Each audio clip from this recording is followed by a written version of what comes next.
আল্লাহর রাসূল সহ সমস্ত সাহাবায়ে কেরামরা দৌড়ায়া হযরতে হানজালা রাদিয়াল্লাহু তাআলা আনহুর লাশের কাছে চলে গেলেন। আল্লাহর রাসূল যেই মাত্র হানজালার লাশের উপর থেকে কাপড়টারে সরাইলেন, আল্লাহর রাসূল তাকায় দেখেন হানজালার পুরা শরীর থেকে নতুন গোসলের পানি টপ টপ টপ টপ করে পড়তেছে। আল্লাহু আকবার!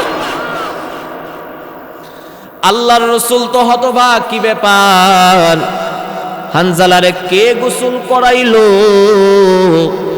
এমন সময় জিবরাইল হাজির, এসে ডাক দেয়া কয়, পয়গম্বর, আপনি মনে হয় হানজালার গোসল দাতাকে তালাশ করতেছেন, আপনি মনে হয় হানজালার গোসল দাতাকে খুঁজতেছেন। পয়গম্বর, আপনি তো জানেন না আপনার সাহাবী হানজালা আজকে আপনাকে মহব্বত করে যা করলো, আপনাকে মহব্বত করার কারণে আজকে আপনার হানজালা যে ভালোবাসা প্রকাশ করেছেন, এই ভালোবাসার প্রতি মহান আল্লাহ তো খুশি।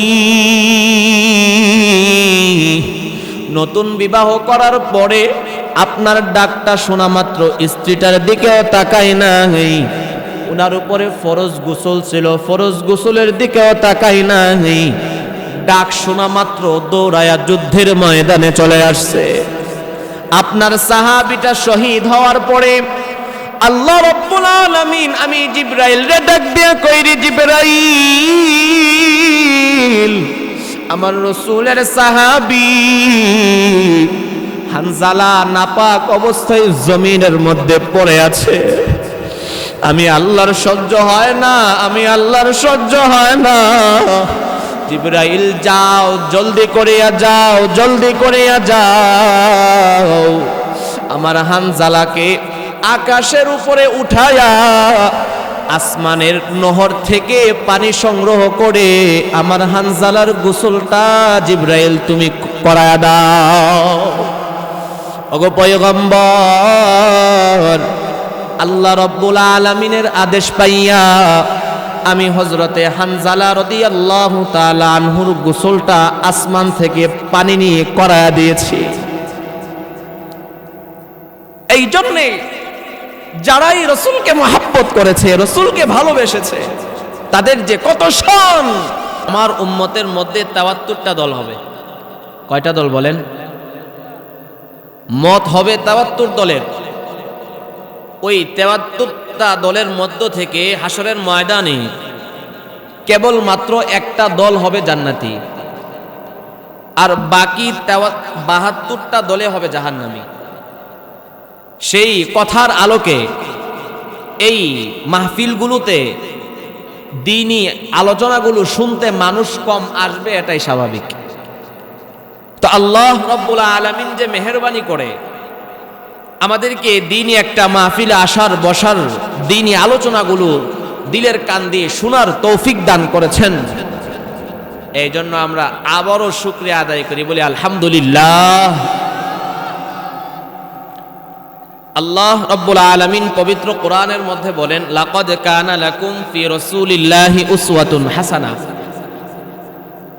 এই দুনিয়ার সমস্ত মানুষেরা শুনে রাখো, তোমাদের সকলের জন্য রয়েছে আমার রাসূলের জীবনীতে উত্তম আদর্শ। আল্লাহ রাসূল সাল্লাল্লাহু আলাইহি ওয়াসাল্লাম হলেন আমাদের আইডল।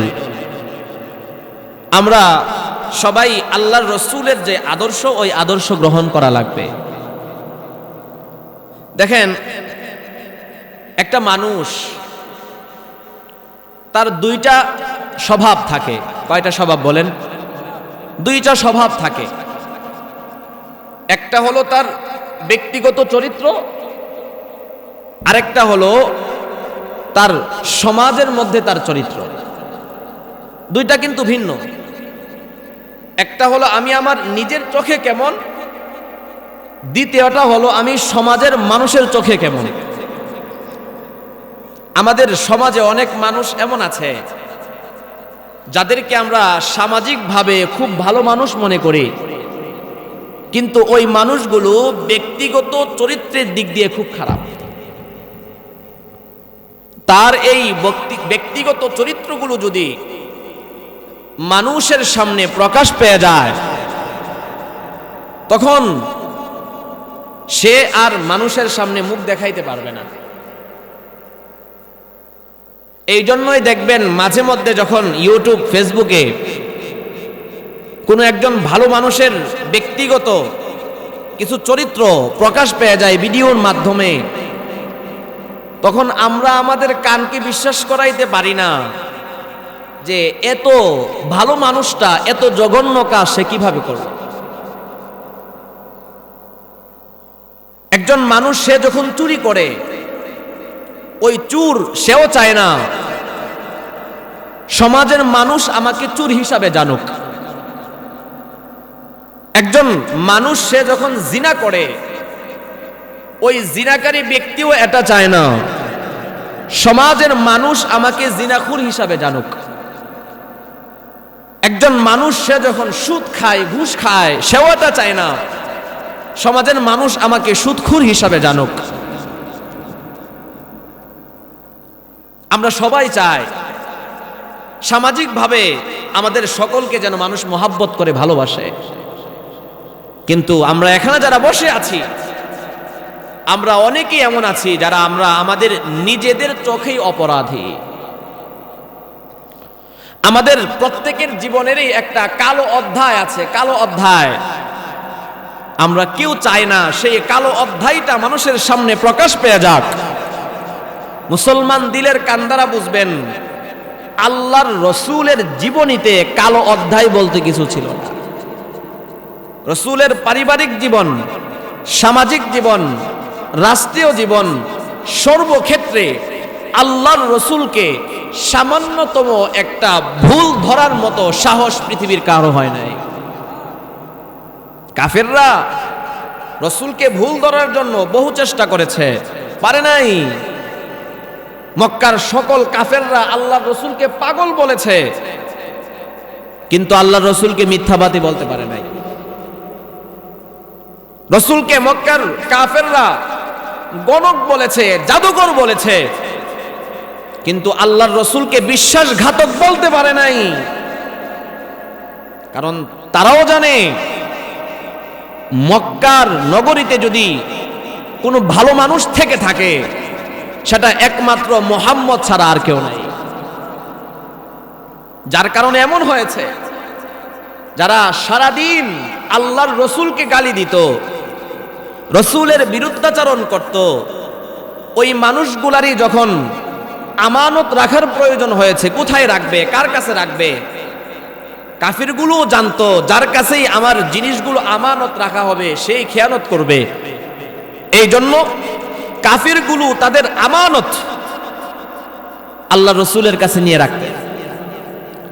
আল্লাহ রসুল এই কাফিরগুলোর আমানতকে সঠিকভাবে আবার সঠিক সময় তাদের কাছে পৌঁছায় দিতেন। আল্লাহ রসুল ছিলেন সর্বযুগের সর্বশ্রেষ্ঠ মানব। সেই রসুলের আদর্শকে আমাদেরকে আল্লাহ পাক গ্রহণ করার জন্য বলতেছেন। আল্লাহ পাক বলেন, কুল ইন কুনতুম তুহিব্বুনাল্লাহ, হে নবী আপনি বলে দেন, কোন মানুষ যদি আমি আল্লাহর মোহাব্বত পেতে চায়, আমি আল্লাহর ভালোবাসা পেতে চায়, ফাত্তাবিউনি, তারা যেন আপনি রসুলকে অনুকরণ করে, রসুলকে মোহাব্বত করে। ইউহিব্বুকুমুল্লাহ, আল্লাহ রাব্বুল আলামিন ডাক দিয়ে বলতেছেন, যারা আমার রসুলকে মোহাব্বত করবে, যারা আমার রসুলকে ভালোবাসবে, ইউহিব্বুকুমুল্লাহ, আল্লাহ পাক বলেন আমি আল্লাহ তাদেরকে ভালোবাসবো। শুধু যে আল্লাহ ভালোবাসবেন তা না, আল্লাহ রাব্বুল আলামিন দ্বিতীয় পুরস্কারের ঘোষণা দিয়ে বলতেছেন, ওয়া ইয়াগফির লাকুম যুনুবাকুম, যারা আমার রসুলকে মোহাব্বত করবে, রসুলের মোহাব্বত যাদের সিনার ভিতরে থাকবে, আমি আল্লাহ আমার রসুলকে মোহাব্বত করার কারণে আমার রসুলকে ভালোবাসার কারণে আমি আল্লাহ তাদের জিন্দিগির তামাম গুনাহ খাতাগুলোকে মাফ করে দিব। আল্লাহর রসুলকে যারাই মহাব্বত করেছেন আল্লাহ রাব্বুল আলামিন তাদের সম্মান দুনিয়াতেও বাড়ায়া দিয়েছেন, আখিরাতেও বৃদ্ধি করে দিয়েছেন। ও মুসলমান, আল্লাহর রসুলের এজহারে মহাব্বত শুধু যে মানুষ করেছেন তা না, আল্লাহ রাব্বুল আলামিন যেই বিষয়গুলোর মধ্যে প্রাণ দেয় নাই, যেই বস্তুগুলোর মধ্যে আল্লাহ রাব্বুল আলামিন প্রাণ দেয় নাই, ওই প্রাণহীন বস্তুগুলাও আল্লাহর রসুলকে মহাব্বত করেছে, ভালোবেসেছে। মুসলমান ভাইরা আমার, আল্লাহর রসুল মদিনা থেকে একটা যুদ্ধে যাওয়ার জন্য রওনা হয়ে গেলেন। উহুদ পাহাড়ের সামনে দিয়ে যে রাস্তা, ওই উহুদ পাহাড়ের সামনে দিয়ে যে রাস্তা, ওই রাস্তা দিয়ে আল্লাহর রসুল হেঁটে হেঁটে যাইতেছেন। উহুদ পাহাড় মন ভরে আল্লাহর রসুলকে দেখতেছেন, কিন্তু রসুলকে দেখার পরে উহুদ পাহাড়ের রসুলের চেহারাটা দেখে তার তৃপ্তি হয় নাই। উহুদ পাহাড়টা আল্লাহকে ডাক দেওয়া কইরে, মালিক, তোমার পয়গম্বর যখন আবার যুদ্ধ করে মদিনার দিকে ফিরবে, তখন আমি উহুদ পাহাড়ের সামনে দিয়ে যে রাস্তা, ওই রাস্তা দিয়ে যেন আপনার পয়গম্বর মদিনায় প্রবেশ করে। আল্লাহর রসুল যুদ্ধের ময়দানে চলে গেলেন।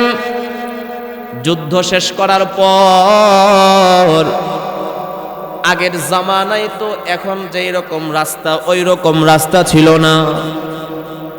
যুদ্ধ শেষ করার পরে আল্লাহর রসুল অন্য একটা রাস্তা দিয়ে মদিনার দিকে রওনা হয়ে গেলেন।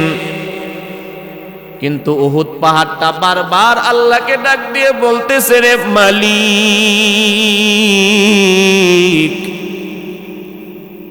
তোমার পয়গম্বরকে আমি আবার দেখতে পারবো কিনা জানি না, আল্লাহ দয়া করে তোমার পয়গম্বরকে আমি উহুদ পাহাড়ের সামনে নিয়ে আসো। বারবার আল্লাহ পাকের কাছে উহুদ পাহাড় দোয়া করতেছে। আল্লাহ রাব্বুল আলামিন উহুদ পাহাড়ের দোয়াটাকে কবুল করে সাথে সাথে জিবরাইল আমিনকে পাঠায়া দিলেন, রে জিবরাইল, যাও গিয়ে আমার পয়গম্বরকে জানায়া দাও, আমার পয়গম্বর যেই রাস্তা দিয়ে মদিনার দিকে যাইতেছে, ওই রাস্তাটা পাল্টাইয়া উহুদ পাহাড়ের সামনে যে রাস্তা, ওই রাস্তা দিয়ে যেন আমার পয়গম্বর মদিনার দিকে যায়। জিবরাইল আমিন এসে বলতেছেন, পয়গম্বর, আপনি যে রাস্তা দিয়ে মদিনায় যাইতেছেন, ওই রাস্তাটা পাল্টাইয়া উহুদ পাহাড় যেই রাস্তার সামনে অবস্থিত, ওই রাস্তা দিয়ে যান। আল্লাহর রসুল সাথে সাথে ওই রাস্তাটা পাল্টাইয়া উহুদ পাহাড় যেই রাস্তার উপরে, ওই রাস্তা দিয়ে চলতেছেন। আল্লাহর রসুল যেই মাত্র উহুদ পাহাড়ের বরাবর আসলো, আল্লাহর রসুল উনার ঘাটটাকে বাঁকা করে উহুদ পাহাড়ের দিকে তাকায়া তাকায়া হাঁটতেছেন। উহুদ পাহাড়টা মন ভরে আল্লাহর রসুলের দিকে তাকায় আছেন। উহুদ পাহাড় তো বড় আনন্দ প্রকাশ করতেছে, কিন্তু পাহাড় সে বলতে পারতেছে না। এই জন্য আল্লাহ রাব্বুল আলামিন আবার জিবরাইল আমিনকে পাঠায় দিলেন, রে জিবরাইল, যাও আমার পয়গম্বরকে গিয়ে জানায়া দাও, আমার পয়গম্বরের চেহারাটা দেখে উহুদ পাহাড়টা এত আনন্দ প্রকাশ করতেছে, আমি আল্লাহ বলতেছি মনে হইতেছে উহুদ পাহাড়টা আনন্দে লাফাইতেছে। মুসলমান ভাইরা আমার, আল্লাহর রসুল যখন এই কথাটা শুনতে পারলো, আল্লাহর রসুল সহ সমস্ত সাহাবায়ে কেরামরা উহুদ পাহাড়ের সামনে দাঁড়ায় গেলেন। দাঁড়ায়া আল্লাহর রসুল সাহাবায়ে কেরামদেরকে ডাক দিয়ে বলতেছেন, হুয়া জাবালু উহুদ হুয়া ইউহিব্বুনি ওয়া আনা উহিব্বুহু। এ আমার সাহাবীরা শুনে রাখো, আল্লাহ রব্বুল আলামিন এই মুহূর্তে ওয়াহির মাধ্যমে আমারে জানায়া দিয়েছেন, এই উহুদ পাহাড়টা আমি রসুলকে বড় ভালোবাসে, বড় মহব্বত করে। আমি রসুল এই মুহূর্তে ঘোষণা দিতেছি, আমি রসুলকে মহাব্বত করার কারণে আমি রসুলও উহুদ পাহাড়কে মহাব্বত করি। উহুদ পাহাড়টা আল্লাহর রসুলকে মহাব্বত করার কারণে, আল্লাহর রসুলকে ভালোবাসার কারণে আল্লাহর রসুলের জবান থেকে উহুদ পাহাড়টা ভালোবাসা ক্রয় করে নিয়েছে। এই জন্যই দেখবেন সারা বিশ্ব থেকে যত হাজী সাহেবরা হজ করার জন্য যায়, হাজী সাহেবরা বুঝুক বা না বুঝুক, প্রত্যেকটা হাজী সাহেব ওই উহুদ পাহাড়ের সামনে চলে যায় উহুদ পাহাড়টাকে দেখার জন্য। কারণটা কি রে ভাই জানেননি? ওই যে উহুদ পাহাড়কে আল্লাহর রসুল মহাব্বত করেছেন, ওই মহাব্বত করার কারণে পৃথিবীর মধ্যে যত মুসলমান আছে সকল মুসলমানদের অন্তরে আল্লাহ রাব্বুল আলামিন উহুদ পাহাড়ের মহাব্বত ঢেলে দিয়েছে। যার কারণে আমরা অনেকে বুঝি না বুঝি সকলেই উহুদ পাহাড়ের নাম কোনো না কোনো জায়গায় শুনেছি। উহুদ পাহাড়ের প্রতি একটা ভালোবাসা প্রত্যেকের অন্তরের মধ্যে আছে। কারণ কি? ওই যে সে আল্লাহর রসুলকে ভালোবেসেছে, আল্লাহর রসুলও তাকে ভালোবাসছে। এই কারণে সকল উম্মতি মুহাম্মদের ভিতরে আল্লাহ রাব্বুল আলামিন উহুদ পাহাড়ের ভালোবাসা ঢুকিয়ে দিয়েছেন। মুসলমান ভাইরা রে আমার, উহুদ পাহাড়ের নাম হাদিসের মধ্যেও বিভিন্ন জায়গায় আসছে। শুধু তাই না, আল্লাহর রসুলকে যারা মহাব্বত করেছে তার আরেকটা ঘটনা শুনেন।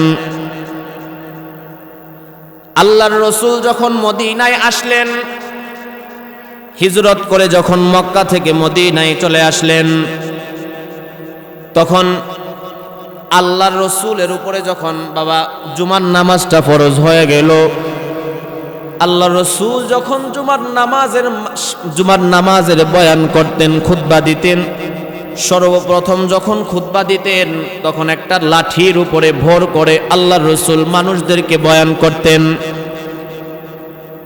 কিন্তু যখন আস্তে আস্তে ক্রমান্বয়ে মুসলমানদের সংখ্যা বাড়তে লাগলো,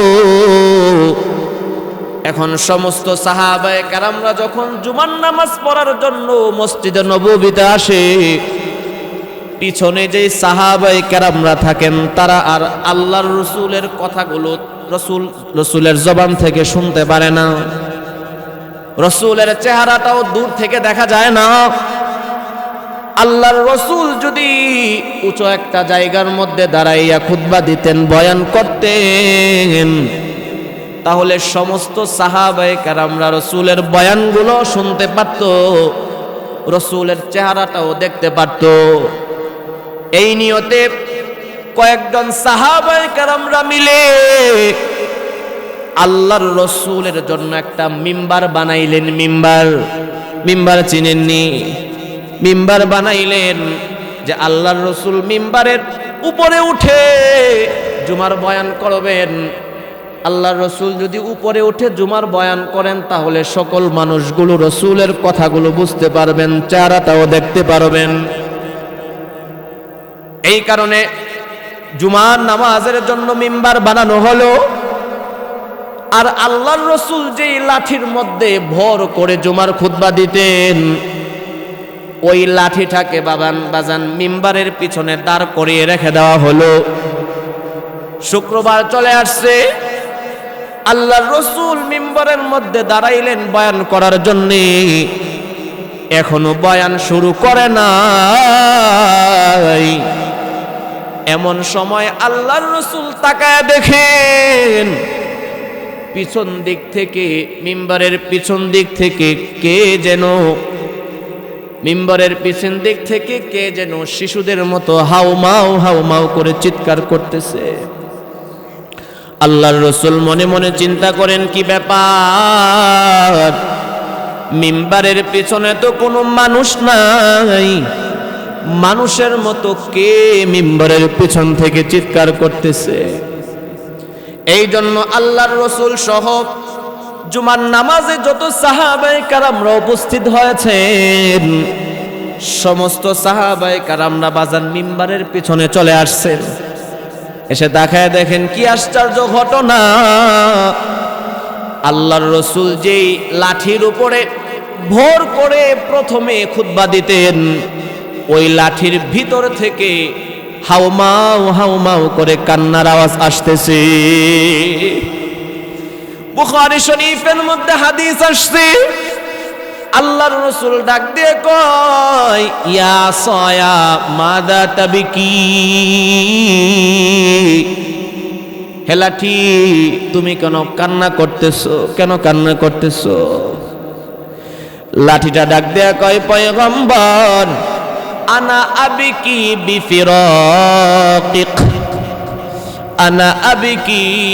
বিফিরাকিক, ওগো পয়গম্বর, আপনার থেকে আমি লাঠি দূরে সরার কারণে আমি কান্না করতেছি। আপনি প্রথমে জুমার নামাজের বয়ানের খুতবা যখন দিতেন, তখন প্রথমে আমি লাঠির উপরে ভর করে আপনি জুমার খুতবা দিতেন। আমি সামান্য একটা লাঠি পয়গম্বর আপনার খেদমত করার সুযোগ পেয়েছি, কিন্তু এখন তো আমি লক্ষ্য করে দেখতেছি আপনি মিম্বারের উপরে উঠে গিয়েছেন। প্রত্যেকটা জুমার বয়ান আপনি মিম্বারের উপরে দাঁড়ায় করবেন, আমি লাঠিকে আর ব্যবহার করবেন না। এই কষ্টে, এই বিরহে আমি কান্না করতেছি। আল্লাহর রাসূল ডাক দিয়ে কয়, রে সাহাবী, আল্লাহর রাসূল ডাক দিয়ে কয়, রে লাঠি শুনে রাখো, আমি তোমার সাথে ওয়াদা দিতেছি, আমি লাঠিকে যখন আল্লাহ রাব্বুল আলামিন যখন আমি মুহাম্মদকে জান্নাতের মধ্যে ঢুকাইবেন, ওই সময় তুমি লাঠিকে নিয়ে আমি রাসূল জান্নাতে ঢুকবো। আল্লাহু আকবার, আরো জোরে আওয়াজ দিয়ে কোন আল্লাহু আকবার। লাঠি আল্লাহর রাসূলকে মুহাব্বত করার কারণে রাসূলের সাথে জান্নাতে যাওয়ার সার্টিফিকেট পেয়ে গিয়েছেন। সুবহানাল্লাহ, রাসূলকে মুহাব্বত করার কত দাম! ইংরেজ শাসন আমলে একজন হিন্দু লোক, সে আল্লাহর রাসূলকে গালাগালি দিয়ে, আল্লাহর রাসূলের চরিত্র নিয়ে খুব খারাপ কথা বলে রঙ্গিলা রাসূল নামে একটা বই লিখেছে। কি রাসূল বলেন? রঙ্গিলা রাসূল নামে একটা বই লিখেছে। বইয়ের ভিতরে আল্লাহর রাসূলকে যা যা বলার খারাপ সে বলেছে। বইটা যখন ছাপানো হলো, সারা পৃথিবীর সমস্ত মুসলমান খুব ব্যথা পেয়েছে যে আমাদের রাসূলকে এক জালেম, এক হিন্দু এমন কথা বলেছে।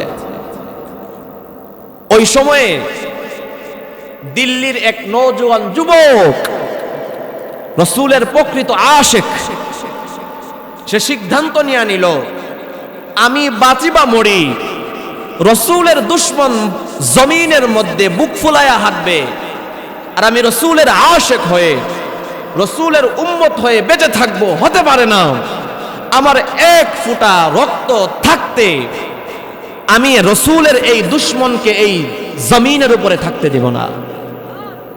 তাকে আমি মেরেই ছাড়ব। এই সিদ্ধান্ত নিয়ে সে দিল্লি থেকে কলকাতা সফর করে চলে আসছে। গোপনে একটা ছুরি কিনছে, কিনা ঠিকানা মতো গিয়ে সে এলাকার মানুষদেরকে বলতেছে, আচ্ছা রঙ্গিলা রাসূল নামক যে বইটা লিখেছে, যিনি লেখক, আমি ওনাকে খুব মহাব্বত করি, খুব ভালোবাসি, আমি ওনার সাথে একটু সাক্ষাৎ করতে চাই। এলাকার মানুষ তো বুঝে নাই যে উনি কেন সাক্ষাৎ করতে চাচ্ছে। এলাকার মানুষ মনে করেছে যে মনে হয় ওনাকে ভালোবাসে, এই কারণে যুবকের সাথে ওই রঙ্গিলা বই যিনি লিখেছে লেখক, ওই লেখকের সাক্ষাৎ করায়া দিলেন। যেই মাত্র যুবক ছেলেটা ওই রসূলের দুশমনকে দেখলো, সে আর নিজেকে কন্ট্রোল করতে পারে নাই, ছুরিটাকে বের করে রসূলের দুশমনের বুকের উপরে এত জোরে আঘাত করেছে, এক আঘাতেই রসূলের দুশমনকে দুনিয়া থেকে বিদায় করে দিয়েছে। মুসলমান ভাইরা আমার, রসূলের এই দুশমনটাকে দুনিয়া থেকে বিদায় করার পর ওই যুবকটা জায়গায় দাঁড়ায় আছে, কোথাও পলায়ন করে নাই। যুবকটা যদি ইচ্ছা করতো আমি অন্য কোথাও দৌড়ায়া চলে যাব, ওই সুযোগ তার ছিল, কিন্তু সে পলায়ন করে নাই, ডাইরেক্ট জায়গার মধ্যে দাঁড়ায় আছে। ইংরেজ পুলিশরা তাকে ধরে লাহোর জেলখানার মধ্যে নিয়ে বন্দি করে দিল। সমস্ত মুসলমানরা তো সুনিশ্চিত এই যুবকটার ফাঁসি হয়ে যাবে। ওই সময় পুরা পৃথিবীর সমস্ত মুসলমানদের চোখ ওই আদালতের রায়ের দিকে ছিল, যুবকের ব্যাপারে কি রায় আসে। ওই যুবকের পক্ষে লড়ার জন্য, মুসলমানদের পক্ষে লড়ার জন্য বাংলাদেশ থেকে শেরে বাংলা এ.কে.এম. ফজলুল হক সাহেব, অনেক বড় অ্যাডভোকেট ছিলেন, তিনি ভারতে চলে গিয়েছেন। বাংলাদেশি শেরে বাংলা এ.কে.এম. ফজলুল হক সাহেব তিনি ওই সময়ে যারা বড় বড় আলেম ছিলেন তাদের সাথে দেখা করে বলতেছে, হুজুর এই যুবকটা যদি শুধু এতটুকু মিথ্যা কথা বলে যে যখন এই ব্যক্তিটাকে আমি হত্যা করেছি আমার হুঁশ ছিল না, আমি কি করে ফেলেছি বলতে পারি নাই, যুবকটা যদি শুধু এতটুকু কথা বলে তাহলে আমি তার পক্ষে আদালতের মামলা, তার পক্ষে লড়ে আমি তাকে জেলখানা থেকে মুক্ত করতে পারবো। এবার ওই সময়ের যারা শিষ্য বড় বড় আলেম ছিলেন তারা সবাই গিয়ে ওই যুবকের কাছে জেলখানার মধ্যে গিয়ে ডাক দিয়ে বলতেছে, যুবক তুমি তো আর এখন শুধু যুবক না, তুমি তো এখন পুরা পৃথিবীর সমস্ত মুসলমানদের হৃদয়ের স্পন্দন হয়ে গিয়েছ। তোমাকে যদি ফাঁসি দেওয়া হয় মুসলমানরা সহ্য করতে পারবে না। যুবক তোমার পক্ষে লড়ার জন্য বাংলাদেশ থেকে এ.কে.এম. ফজলুল হক সাহেব তিনি আসছেন, তোমার পক্ষে লড়বেন। উনি আমাদের কাছে বলছেন তুমি যদি শুধু এতটুকু কথা বলো, ওই রসূলের দুশমনকে মারার সময় তোমার হুঁশ ছিল না, এতটুকু কথা যদি তুমি বলতে পারো তাহলে উনি তোমার পক্ষে আদালতে মামলা লড়ে তোমাকে মুক্ত করতে পারবেন। এই কথাটা বলার সাথে সাথে রসূলের আশিক ওই যুবকটা একটু মুস্কি হাসলেন আর ডাক দিয়ে বলতেছেন, আপনারা আমাকে মুক্ত করার জন্য আসছেন, আপনারা আমাকে জেলখানা থেকে বাহির করার জন্য আসছেন। শুনে রাখেন আমি যুবক বাঁচতে চাই না, আমি যুবক বাঁচতে চাই না, কারণ গতকাল রাত্রে আমি স্বপ্নে দেখেছি সাইয়্যিদুল মুরসালিন, ইমামুল মুরসালিন জনাবে মুহাম্মাদুর রাসূলুল্লাহ সাল্লাল্লাহু আলাইহি ওয়াসাল্লাম আমি যুবকের জন্য একটা মালা নিয়ে অপেক্ষা করতেছি। আল্লাহু আকবার। আমি স্বপ্নের মধ্যে দেখলাম হযরত আবু বকর, হযরতে ওমর, হযরতে আলী, হযরতে ওসমান রাদিয়াল্লাহু তাআলা আনহুম আজমাইন তারা সকলে আমাকে অভ্যর্থনা দেওয়ার জন্য, সাধুবাদ দেওয়ার জন্য ফুলের মালা নিয়ে অপেক্ষা করতেছে। আর আমাকে ডাক দিয়ে বলতেছে, রে যুবক তুমি কখন আসবা? তোমাকে আমরা অভ্যর্থনা দেওয়ার জন্য এখানে অপেক্ষা করতেছি। এই যুবকটা বলতেছে, আপনারা আমাকে জেলখানা থেকে বাহির করার জন্য আসছেন, আসলে আমি জেলখানা থেকে বের হতে চাই না। এবার রসুলের আশিক ওই যুবকটা সে আদালতের সামনে দাঁড়াইয়া বীর বিক্রমের সাথে বলে দিলেন, আমি রসুলের এই দুশমন, রসুলের এই কুখ্যাত দুশমনকে নিজের হাতে সজ্ঞানে হত্যা করেছি। আল্লাহু আকবার। রসুলের আশিক যারাই রসুলকে মোহাব্বত করেছে তাদের দাম আল্লাহ দুনিয়াতেও বাড়িয়েছেন, আখিরাতেও বাড়িয়ে দিয়েছেন। হাদিসের মধ্যে আসছে আল্লাহর রাসূল বলেন, লা ইউমিনু আহাদুকুম হাত্তা আকুনা আহাব্বা ইলাইহি মিন ওয়ালিদিহি ওয়া ওয়ালাদিহি ওয়ান নাসি আজমাইন। এই দুনিয়ার মানুষরা শুনে রাখো, যতক্ষণ পর্যন্ত আমি রসুলের মোহাব্বত তোমার অন্তরে তোমার ছেলের চাইতে বেশি না হবে, যতক্ষণ পর্যন্ত আমি রসুলের মোহাব্বত তোমার অন্তরে তোমার স্ত্রীর চাইতে বেশি না হবে, যতক্ষণ পর্যন্ত আমি রসুলের মোহাব্বত তোমার অন্তরে পৃথিবীর মধ্যে যা কিছু আছে সব কিছু চাইতে বেশি না হবে, ততক্ষণ পর্যন্ত কামিল মুমিন হতে পারবা না। সাহাবায়ে কেরামরা আল্লাহর রসুলকে মোহাব্বত করার কারণে, রসুলকে ভালোবাসার কারণে তারা আল্লাহ রাব্বুল আলামিন থেকে সার্টিফিকেট পেয়ে ফেলছেন। কোরআনে আল্লাহ পাক বলেন, রাদিয়াল্লাহু আনহুম ওয়া রাদু আন। আল্লাহ পাক বলেন পবিত্র কোরআনে, আমি আল্লাহ স্বয়ং সাহাবায়ে কেরামদের প্রতি খুশি, আর আমার রসুলের সাহাবীরাও আমি আল্লাহর প্রতি খুশি। সুবহানাল্লাহ। গোসল ফরজ ছিল, কিন্তু যখন সকাল হলো ওই সময় তিনি শুনতেছেন আল্লাহর রসুলের পক্ষ থেকে এলান হয়ে গিয়েছে, আমার যত সাহাবায়ে কেরামরা আছো তোমরা সকলেই উহুদের প্রান্তরে চলে আসো। নবীর প্রেমিক হযরতে হানজালা রাদিয়াল্লাহু তাআলা আনহু মনে মনে চিন্তা করেন, আহারে আমি আমার স্ত্রীর সাথে এক রাত্র কাটিয়েছি,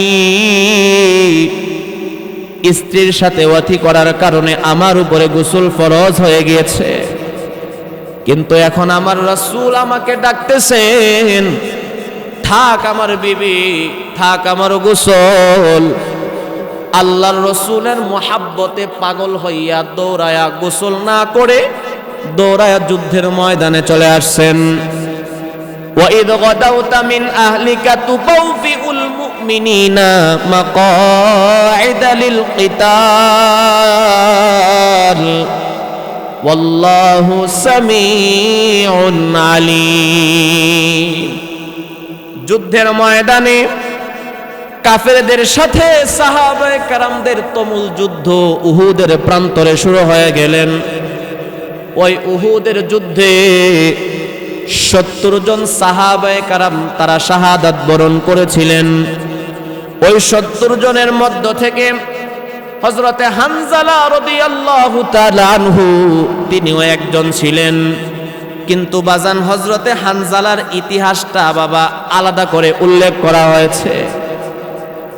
যুদ্ধের ময়দানে যারা শহীদ হয় তাদের ক্ষেত্রে ফায়সালা হলো তাদের গোসল লাগে না, জানাজার নামাজও লাগে না। আল্লাহ রাব্বুল আলামিনের পক্ষ থেকে ফায়সালা হলো এই শহীদদেরকে রক্ত মাখা শরীর নিয়ে আমি আল্লাহর কুদরতি হাতে দিয়ে দাও। কাল কিয়ামতের কঠিন ময়দানে এই শহীদগুলো রক্ত মাখা শরীর নিয়ে কিয়ামতের ময়দানে দাঁড়াবে। মুসলমান ভাইরা আমার, উহুদের যুদ্ধের পরে আল্লাহর রাসূল যুদ্ধের প্রান্তরের এক জায়গার মধ্যে বসা। এমন সময় তাকায় দেখেন দূর থেকে একজন ভদ্র মহিলা এসে বলতেছেন, আনা জাওজাতু হানজালা, আনা জাওজাতু হানজালা। ওগো পয়গম্বর, আমি হানজালার স্ত্রী। আল্লাহর রাসূল মনে মনে চিন্তা করতেছেন, আহারে, নতুন বিবাহ করেছে।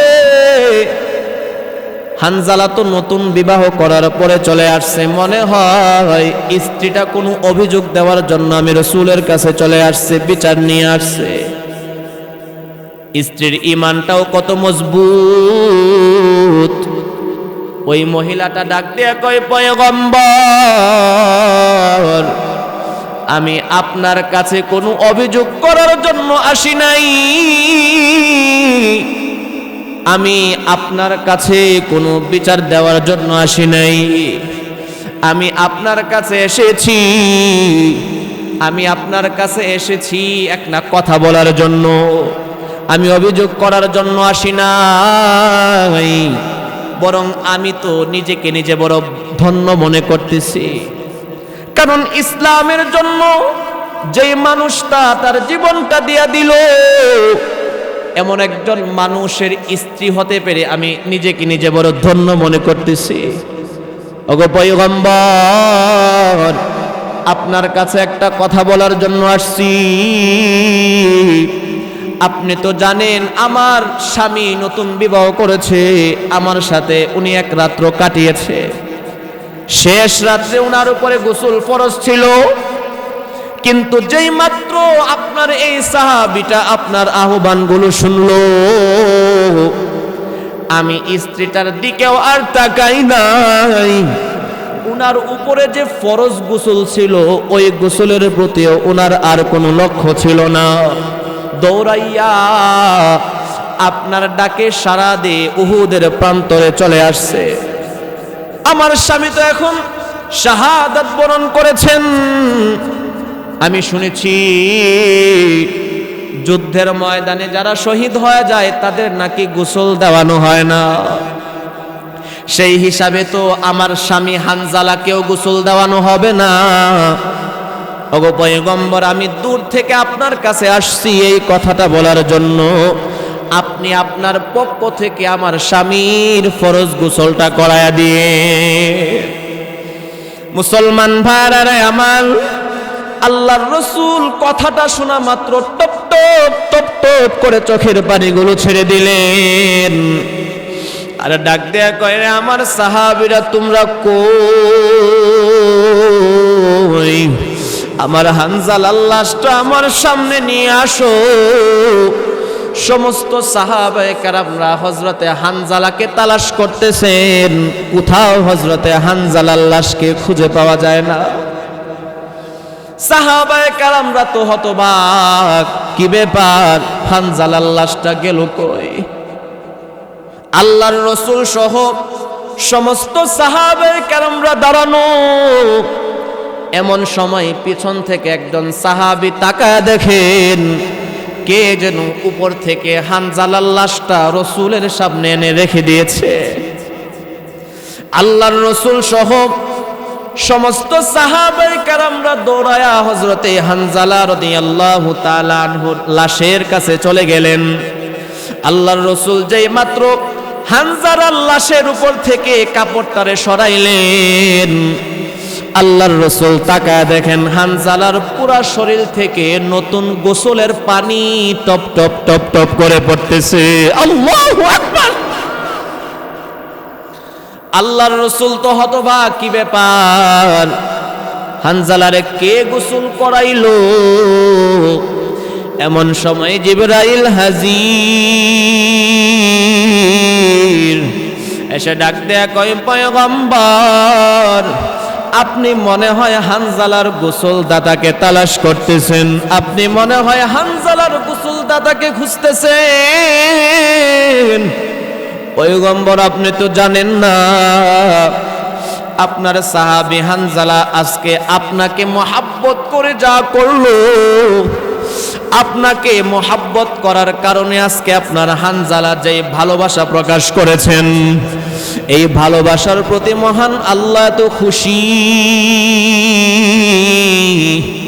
নতুন বিবাহ করার পরে আপনার ডাকটা শোনা মাত্র স্ত্রীটার দিকেও তাকায় নাই, ওনার উপরে ফরজ গোসল ছিল, ফরজ গোসলের দিকেও তাকায় নাই, ডাক শোনা মাত্র দৌড়ায়া যুদ্ধের ময়দানে চলে আসছে। আপনার সাহাবীটা শহীদ হওয়ার পরে আল্লাহ রাব্বুল আলামিন আমি জিবরাইল রে ডাক দিয়া কইরি, জিবরাইল আমার রাসূলের সাহাবী হানজালা নাপাক অবস্থায় জমিনের মধ্যে পড়ে আছে, আমি আল্লাহর সহ্য হয় না, আমি আল্লাহর সহ্য হয় না। জিবরাইল যাও, জলদি করিয়া যাও, জলদি করিয়া যাও, আমার হানজালাকে আকাশের উপরে উঠায়া আসমানের নহর থেকে পানি সংগ্রহ করে আমার হানজালার গোসলটা জিবরাইল তুমি করায়া দাও। ওগো পয়গম্বর, আল্লাহ রাব্বুল আলামিনের আদেশ পাইয়া আমি হযরতে হানজালা রাদিয়াল্লাহু তাআলা আনহুর গোসলটা আসমান থেকে পানি নিয়ে করায়া দিয়েছি। এই জন্যে যারাই রসুলকে মহাব্বত করেছে, রসুলকে ভালোবেসেছে, তাদের যে কত শান, তাদের যে কত মর্যাদা, কিভাবে বোঝাবো আপনাদেরকে। বর্তমানে রসুল নাই, কিন্তু রসুলের ওয়ারেস ওলামায়ে কারাম আছে। কথা বলেন ঠিক কি ঠিক না? তাদেরকে মহাব্বত করেন, তাদেরকে ভালোবাসেন, তাদের সাথে সম্পর্ক রাখেন। ওলামায়ে কেরামদের সাথে হিংসা বিদ্বেষ পোষণ করবেন না, কারণ ফতোয়ায়ে হিন্দিয়ার মধ্যে আসছে যারাই ওলামায়ে কেরামদেরকে কষ্ট দেয়, যারাই ওলামায়ে কেরামদের সাথে শত্রুতা পোষণ করে, এদের জন্মের মধ্যে ভেজাল আছে। এটা আমার কথা না। উতুল্লিম বাদা যালিকা জানিম আন কানা যা মালি ওয়া বানিন। আল্লাহর রসুলকে যারা কষ্ট দিত, বেশি যারা কষ্ট দিত, এদের 10টা দোষ, 10টা গুণ না, 10টা দোষ আল্লাহ রাব্বুল আলামিন পবিত্র কোরআনের মধ্যে উল্লেখ করেছেন। কয়টা দোষ বল, জোরে বলেন, আওয়াজ হয় না, আরো জোরে কোন, আরো জোরে বলেন কয়টা? 10টা দোষের কথা আল্লাহ পাক পবিত্র কোরআনে উল্লেখ করেছেন। এর মধ্য থেকে একটা দোষ হলো যারাই রসুলকে বেশি কষ্ট দিয়েছে, এদের জন্মের মধ্যে ভেজাল ছিল। এই আয়াতের তাফসীরে মুফাসসিরিনে কেরামগণ লিখেছেন, ওই জামানায় যারা রসুলকে কষ্ট দিত, এদের জন্মের মধ্যে যেমন ভেজাল আছে, বর্তমান জামানায়ও যারা আলেম উলামাদের সাথে বিদ্বেষ পোষণ করে, এদের জন্মের মধ্যেও ভেজাল আছে। আমার কথা না, আল্লাহর কথা। আর যেরকম কার কথা? অনেকে মনে মনে ভাবতেছেন ওলামায়ে কেরামদেরকে দমন করে ফেলেছে। মনে রাখবেন বাবা, 90% মুসলমানের দেশে ইসলামকে কখনো দমন করা যায় না। কথা কোন ঠিক কি ঠিক না?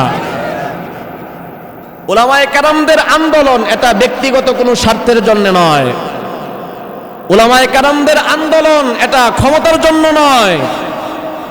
ক্ষমতার মধ্যে আওয়ামী লীগ থাকলে কি, ক্ষমতার মধ্যে বিএনপি থাকলে কি, ক্ষমতার মসনদ নিয়ে ওলামায়ে কেরামদের সমস্যা না। ওলামায়ে কেরামদের সমস্যা হলো যখন তাওহীদি জনতা মুসলমানদের ঈমান নিয়ে ছিনিমিনি খেলা হয়, যখন শিক্ষা মন্ত্রণালয় থেকে সূক্ষ্মভাবে শিক্ষা সিলেবাসের ভিতরে ইসলাম বিদ্বেষী বিষয়গুলো ঢুকিয়ে দেওয়া হয়, তখন ভবিষ্যৎ প্রজন্মকে নাস্তিক মুরতাদ ব্লগার হওয়া থেকে বাঁচানোর জন্য ওলামায়ে কেরামরা আন্দোলন করে। কথা কোন ঠিক কি ঠিক না? ওলামায়ে কেরামদের আন্দোলন ব্যক্তিগত স্বার্থের জন্য নয়, ক্ষমতার জন্যও নয়। যার কারণে টাকা দিয়ে উলামায়ে কেরামদের আন্দোলন দমানো যায় না। দুনিয়ার নেতা নেত্রী তাদেরকে টাকার মাধ্যমে কিনা যায়, আলেমদের দিকে টাকার মাধ্যমে কিনা যায় না। আমার এক নানা, গোষ্ঠী হিসাবে নানা, আপন নানা না, নির্বাচনের সময় চেয়ারম্যানিতে দাঁড়াইছে। তো আমি বাড়িতে যাওয়ার পরে আমার ঘরের পাশে এসে ডাক দিয়ে বলতেছে, এই আয় আয়, নির্বাচনের মিছিল আসে। আমি বললাম কোথায়? কয় আমাদের স্কুল মাঠে। তা আমি হাসি দিয়ে বললাম, গেলে কি খাওয়াইবেন? আমি কিন্তু চা ঠান্ডা এগুলো খাই না, দামি জিনিস খাওয়াইতে হবে। বললো ঠিক আছে, তুই তোর যা ইচ্ছা তাই খাওয়ামু, কিন্তু তুই আয়। তো আমি স্কুল মাঠে নানার সাথে গিয়ে দাঁড়ায় আছি। তো মিছিল নিয়ে যুবকরা একের পর এক সবাই আসতেছে, অমুকে তমুকে ভাষণ দিচ্ছে, মোটামুটি অনেক মানুষ জমা হয়েছে। লাস্টে মিষ্টি টিষ্টি বিতরণ কইরা বিলায়া টিলায়া সবাই খাইয়া যে যার বাড়িতে চলে গিয়েছে। উম্মা, নির্বাচনের আগের দিন শুনি ওই নানা নাকি এখন হসপিটালে ভর্তি। আমি আমার এলাকার আরেকজন অনেক জ্ঞানী মানুষ, ওনাকে জিজ্ঞাসা করলাম যে কালকে নির্বাচন, উনি চেয়ারম্যানিতে দাঁড়াইলো, আজকে হসপিটালে ভর্তি, বিষয়টা তো বুঝলাম না। হুজুর বুঝেন নাই? আসল বিষয়টা হলো প্রতিপক্ষ উনারে টাকা দিয়ে বসায় দিছে, টাকা খাইয়া উনি বসে গিয়েছে। এখন আপনি যদি উনি এলাকার মানুষগুলো বলতেছে উনার জন্য যে এত কষ্ট করলাম, বাড়িতে আসলে উনার আর নিস্তার নাই, এই কারণে ভয়ে হসপিটালে গিয়ে রোগীর ভান ধরছে। কেন? এলাকার মানুষদের পিটার থেকে বাঁচার জন্য। তাহলে বোঝা গেল দুনিয়ার যারা নেতা নেত্রী এদেরকে টাকা দিয়ে কিনা যায়। আপনাদের এলাকার কথা বলতেছি না, আমি অন্য এলাকার কথা বলতেছি। আবার আপনারা কি কষ্ট পাচ্ছেন নাকি? আল্লাহ হেদায়েত দান করেন, বলেন আমিন। আলেমদেরকে সম্মান করেন, আলেমদেরকে মহব্বত করেন। যখনই পান, যেখানেই পাবেন তাদেরকে সম্মান করবেন। আপনাদের এই এলাকায় অনেক বড় বড় আলেম আছে, সবাইকে চিনি না, সকলকে সম্মান করবেন। বিশেষ করে আমার শ্রদ্ধেয় ছাত্র ভাই মুফতি সফিউল্লাহ বিন সিরাজ, অনেক ভালো মানুষ, তাদের সাথে সম্পর্ক রাখবেন, মহব্বত করবেন। কারণ আল্লাহর রাসূল হাদিসের মধ্যে বলেন, কোন আলিমান, উম্মত তোমরা সকলে আলেম হয়ে যাও। আও মুতাআল্লিমান, আলেম হতে পারো নাই, আলেমের ছাত্র হয়ে যাও। আলেম হতে পারো নাই, আলেমের ছাত্র হতে পারো নাই। আও মুঈনান, তাহলে আলেমদেরকে সাহায্য করো। এখন যদি তোমার কাছে সাহায্য করার মতো টাকা পয়সাও না থাকে, আও মুহিব্বান, কমসে কম আলেম ওলামাদেরকে মহাব্বত করো, ভালোবাসো। ওয়ালা তাকুন খামিসা, খবরদার এই 4 প্রকার বাদ দিয়া 5 নম্বর প্রকারে যাইবা না। আলেম ওলামাদের সাথে বিদ্বেষ পোষণ করবা না, আলেম ওলামাদেরকে হিংসার নজরে দেখবা না। যদি হিংসার নজরে দেখো, আল্লাহর রাসূল হাদিসের মধ্যে বলেন, ফাতাহলিক, উম্মত যারাই হিংসার নজরে আলেমদেরকে দেখবা, এদের কপালেই ধ্বংস অনিবার্য। সরকার থেকে ঘোষণা হয়ে গিয়েছে 23 সালে এই দেশের মধ্যে দুর্ভিক্ষ আসবে। বাঙালির মাথা গরম, এই মুসলমান, এই দেশে দুর্ভিক্ষ আসবে না তো কোন দেশে আসবে? যেই দেশের নিরপরাধ আলেমদেরকে হাতের মধ্যে হ্যান্ডকাপ লাগাইয়া, কোমরের মধ্যে রশি লাগাইয়া, টেনে হেসড়ে একবার একবার জেলখানার মধ্যে নিয়ে ঢুকায়, আরেকবার টেনে হেসড়ে আদালতের মধ্যে নিয়ে যায়। ওই দেশের মধ্যে দুর্ভিক্ষ আসবে না তো কোন দেশের মধ্যে আসবে? আমরা দোয়া করি আল্লাহ রাব্বুল আলামিন যেন নিরপরাধ সকল মাজলুমদেরকে জেলখানা থেকে মুক্তির ব্যবস্থা করে দেন। বলেন আমিন। আওয়াজ হয় না, আরো জোরে চিল্লায় কোন আমিন। মুসলমান ভাইরা আমার, কথাগুলো দিলের কান দ্বারা বুঝবেন। এই আজকের এই মাহফিল থেকে আপনাদেরকে একটা হাদিস শোনায়া যায়। আল্লাহর রাসূল হাদিসের মধ্যে বলেন, ইন্নাল্লাহা লা ইয়াস্তাহি আন শাইবাতিন ফিল ইসলাম। আল্লাহর রাসূল হাদিসের মধ্যে বলেন, কোন মানুষের চুল এবং দাড়িগুলো যদি সাদা হয়ে যায়, কোন পুরুষের চুল এবং দাড়িগুলো যদি সাদা হয়ে যায়, কোন মহিলার যদি চুলগুলো সাদা হয়ে যায়, বৃদ্ধা হয়ে যায়, বৃদ্ধ হয়ে যায়, বুড়া এবং বুড়ি হয়ে কবরে যায়, আল্লাহ রাব্বুল আলামিন বলেন, আমি আল্লাহর কাছে বড় লজ্জা লাগে কবরের জগতে সাদা দাড়িওয়ালা মুরব্বিদেরকে আযাব দিতে। কিন্তু ঈমান আনেন নাই, শুধু চুল দাড়িগুলো পাকা করে কবরের মধ্যে গিয়েছেন, আল্লাহকে মাফ করবেন। তাহলে বোঝা গেল চুল দাড়িগুলো পাকার সাথে সাথে যদি ঈমানও লাগবে। কথা বলেন ঠিক কিনা? আর ঈমান নিয়ে কবরে যাইতে পারবেন না যদি আপনি নামাজ না পড়েন। আজকের এই মাহফিলে আমি আপনাদের কাছে একটা কথা বলে যাই, বাজান 5 ওয়াক্ত নামাজ সঠিকভাবে আদায় করেন। যাদের চুল দাড়িগুলো সাদা হয়ে গিয়েছে, আপনারা 5 ওয়াক্ত নামাজটা সঠিকভাবে আদায় করেন।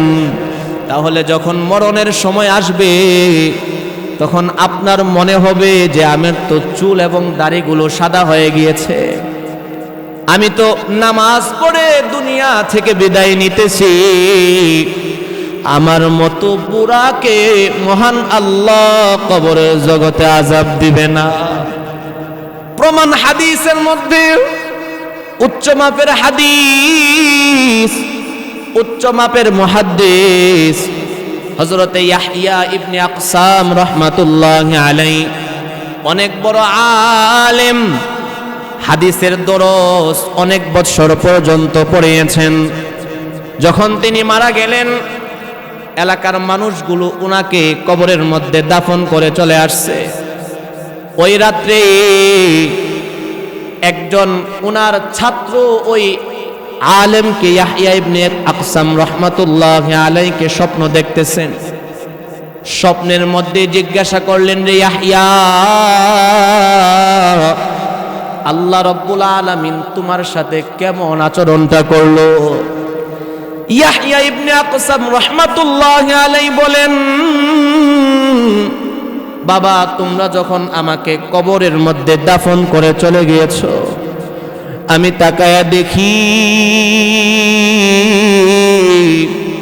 আমার কবরের ডানেও মাটি, বামেও মাটি, সামনেও মাটি, পিছনেও মাটি, চতুর্দিকে মাটি আর মাটি। এমন সময় আল্লাহ রাব্বুল আলামিন আমারে ডাক দিয়ে কইতেছে, রে ইয়াহইয়া, সারাটা জীবন দুনিয়ার মধ্যে কাটাইলি, বুড়া হয়ে কবরে আসলি, আমি আল্লাহর জন্য দুনিয়া থেকে কি নিয়ে আসছো? ইয়াহইয়া ডাক দিয়া কয়, বাজান, আমি কোনো ভয় পাই না, আমি নির্ভয় হইয়া আল্লাহরে ডাক দিয়া কয়, রে আল্লাহ, দুনিয়ার জমিনে তোমার ব্যাপারে অনেক ভালো একটা কথা শুনেছি, কিন্তু কবরের জগতে এখন আয়েশা দেখি সম্পূর্ণই বিপরীত। আল্লাহ ডাক দেয়া কই, ইয়াহইয়া, তুই আমার ব্যাপারে কি শুনলি আর আমি আল্লাহরে কেমন পাইলি? ইয়াহইয়া ডাক দেয়া কই, আল্লাহ, আমি শুনেছি তুমি নাকি সাদা দাড়িওয়ালা মুরব্বীদের সাথে কবরের জগতে নরম ভাষায় কথা বলো, আযাব দিতে লজ্জা পাও। আল্লাহ, আমি ইয়াহইয়ার দাড়িগুলো তো সাদা হয়ে গিয়েছে, কিন্তু কবরের মধ্যে আয়েশা দেখি আল্লাহ তুমি আমার সাথে গরম ভাষায় কথা বলো, মেজাজ দেখাইতেছো। আল্লাহ রাব্বুল আলামিন ডাক দিয়ে কইরে, ইয়াহইয়া,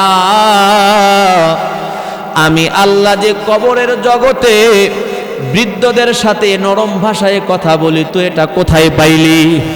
ইয়াহইয়া ইবনে আকসাম রাহমাতুল্লাহি আলাইহি ডাক দিয়ে কোন, আল্লাহ, আপনি যদি আমারে অনুমতি দেন তাহলে আপনার রাসূলের সেই হাদিসটা আমি সনদ সহ শুনাইব। আল্লাহ রাব্বুল আলামিন অনুমতি দিয়া দিলেন। এবার ইয়াহইয়া ইবনে আকসাম রাহমাতুল্লাহি আলাইহি হাদিসটা সনদ সহ বর্ণনা করতে আরম্ভ করে দিলেন।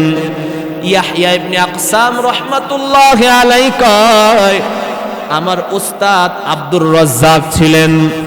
আব্দুর রাজ্জাকের উস্তাদ উরওয়া বলেছেন, উরওয়ার উস্তাদ জুহরি বলেছেন, জুহরির উস্তাদ আয়েশা বলেছেন, আয়েশার উস্তাদ আমার রাসূল জনাবে মুহাম্মদুর রাসূলুল্লাহ সাল্লাল্লাহু আলাইহি ওয়াসাল্লাম বলেছেন, আল্লাহ তুমি নাকি বলেছ কবরের জগতে সাদা দাড়িওয়ালা মুরব্বীদেরকে দেখলে তোমার বড় লজ্জা লাগে, তাদের সাথে নরম ভাষায় কথা কও, তাদেরকে আযাব দিতে তুমি লজ্জা পাও। আল্লাহ রাব্বুল আলামিন সাথে সাথে ডাক দেয়া কয়, সাদাকা আব্দুর রাজ্জাক, সাদাকা যুহরি, সাদাকা উরওয়া, সাদাকাত আয়েশাতা, ওয়া সাদাকা রাসূলুল্লাহ সাল্লাল্লাহু আলাইহি ওয়াসাল্লাম। আল্লাহ ডাক দেয়া কয়, রে ইয়াহইয়া, তোমার ওস্তাদ আব্দুর রাজ্জাক সত্যি বলেছে, আব্দুর রাজ্জাকের ওস্তাদ জুহরি সত্যি বলেছে, জুহরির ওস্তাদ উরওয়া সত্যি বলেছে, উরওয়ার ওস্তাদ আয়েশা সত্যি বলেছে, আয়েশার ওস্তাদ আমার রাসূল তিনিও সত্যি বলেছেন। আমি আল্লাহর বড় লজ্জা লাগে কবরের জগতে সাদা দাড়িওয়ালা মুরব্বীদেরকে আযাব দিতে। ও এলাকার মা, ও বৃদ্ধ বাবাজিরা, যাদের চুল এবং দাড়িগুলো সাদা হয়ে গিয়েছে, আল্লাহ রাব্বুল আলামিন আপনাদেরকে অনেক বড় একটা নিয়ামত দান করেছেন। ওই নিয়ামতটারে কাজে লাগান, নেক আমল করার মাধ্যমে বাজান নিয়ামতটারে কাজে লাগান, 5 ওয়াক্ত নামাজ পড়ার মাধ্যমে নিয়ামতটারে কাজে লাগান, আল্লাহর হুকুমগুলো সঠিকভাবে পালন করার মাধ্যমে নিয়ামতটারে কাজে লাগান। বাজান এই নিয়ামতটাকে যদি কাজে লাগাইতে পারেন, মরতে দেরি মহান আল্লাহ জান্নাত দিতে 1 সেকেন্ড দেরি করবেন না। ও মুসলমান, এই জন্যে বাজান নামাজ পড়েন, নামাজ পড়েন, নামাজ ছাড়া বাজান জান্নাত পাওয়া যাবে না। হাদিসের মধ্যে আসছে, বেনামাজের একজন মানুষের সামনে যখন মৃত্যুর সময়টা চলে আসে, একটা মানুষ যখন মৃত্যু শয্যায় শায়িত হয়ে যায়, ওই সময় ওই মানুষটার এত বেশি পানির পিপাসা লাগে, আজরাইলকে দেখার পরে মৃত ব্যক্তিটার এত বেশি পানির পিপাসা লাগে, সারা দুনিয়ার পানিও যদি ওই সময় মানুষটারে পান করা দেওয়া হয়, বাজান মৃত্যুর পূর্বে কোনো মানুষের পানির পিপাসা মিটবে না। ওই সময় ইবলিস একটা কাচের গ্লাসের মধ্যে প্রস্রাব করে ওই মৃত ব্যক্তির সামনে গিয়ে হাজির হয়ে যায়, আর ডাক দেয় কয়, ও আল্লাহর বান্দা, সারা জীবন যাকে আল্লাহ আল্লাহ বলে ডাকলি, সারাটা জীবন যারে আল্লাহ আল্লাহ বলে স্বীকার করলি, যে আল্লাহর মোহাব্বতে তুই ঠান্ডার সময় ফজরের নামাজটা ঠান্ডাকে উপেক্ষা করে কুয়াশার পরোয়া না করে দৌড়ায়া ঠান্ডার ভিতরে ঠান্ডা পানি দিয়ে উযু বানায়া মসজিদে এসে জামাতের সাথে ফজর নামাজটা পড়তা। ওই আল্লাহর জন্য এত কষ্ট করেছো, এখন যে মৃত্যুর সময় তোমার এত পানির পিপাসা, ওই আল্লাহ কি তোমারে দেখে না? শয়তান বলবে আল্লাহর কাছে পানি চাও। হাদিসের মধ্যে আসছে বাজান, রুহুটা এত জোরে ওই সময় চিৎকার মারবে, পানি দাও। আশেপাশের জিন এবং মানুষ জাতি ব্যতীত সকল মাখলুকাত গুলো ওই মানুষটার চিৎকার শুনতে পাবে। যখন পানি দেওয়া হবে না, ইবলিস বলবে ও বান্দা, আল্লাহ বলে যদি কেউ থাকতো তাহলে কেন তোরে পানি দেওয়া হয় না?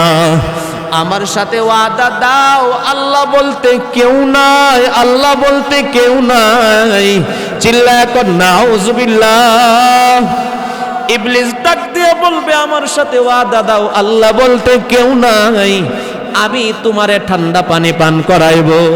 বাজান বলেন তো দেখি, ইবলিসের হাতে ঠান্ডা পানি না পসরা? ওই সময় মানুষটা মৃত্যুর সময় যখন এত বেশি পানির পিপাসা লাগবে, পানির পিপাসার কারণে মানুষটা শয়তানের কথার সাথে ওয়াদা করে ফেলবে। আল্লাহর রাসূল ডাক দেয়া কয়, রে উম্মতের দল, ওই দুর্বলতার সুযোগ লইয়া ইবলিস আমার হাজার হাজার বান্দা বান্দীদেরকে বেঈমান বানায়া কবরে নিয়ে যাবে। কিন্তু বাজান যারা 5 ওয়াক্ত নামাজ সঠিকভাবে আদায় করবে, এদের সামনে যখন আজরাইল হাজির, আল্লাহ রাব্বুল আলামিন সাথে সাথে জান্নাত থেকে একজন ফেরেশতাকে 2টা দায়িত্ব দিয়ে পাঠাইবেন। কয়টা দায়িত্ব? মুসলমান আওয়াজ হয় নাই, আরো জোরে চিল্লায় কোন কয়টা দায়িত্ব? আরো জোরে আওয়াজ দিয়ে বলেন কয়টা দায়িত্ব? আল্লাহ রাব্বুল আলামিন রহমতের ফেরেশতাকে 2টা দায়িত্ব দিয়ে নামাজি বান্দার ঘরের মধ্যে পাঠায়া দিবেন। আল্লাহ রাব্বুল আলামিন ডাক দিয়ে বলবেন, রে ফেরেশতা, আমি আল্লাহ তোমাকে 1 নম্বর দায়িত্ব দিলাম, তুমি সর্বপ্রথম আমার নামাজি বান্দার ঘরের মধ্যে গিয়ে দেখবা তাকে বেঈমান বানানোর জন্য ইবলিস আমার নামাজি বান্দার মাথার কাছে বসা। প্রথমে তুমি আমার নামাজি বান্দার ঘর থেকে ইবলিসকে ঘাড় ধাক্কা দিয়ে ফেরেশতা তুমি বের করে দিবা। ওরে করিগরের মুসলমান, ও যুবক ভাইরা, ও বৃদ্ধ বাবাজিরা, পর্দার অন্তরালের মা, আর যদি নামাজ না পড়েন মৃত্যুর সময় বাজান কালিমা নসিব হবে না। মৃত্যুর সময় বাজান কালিমা নসিব হবে না।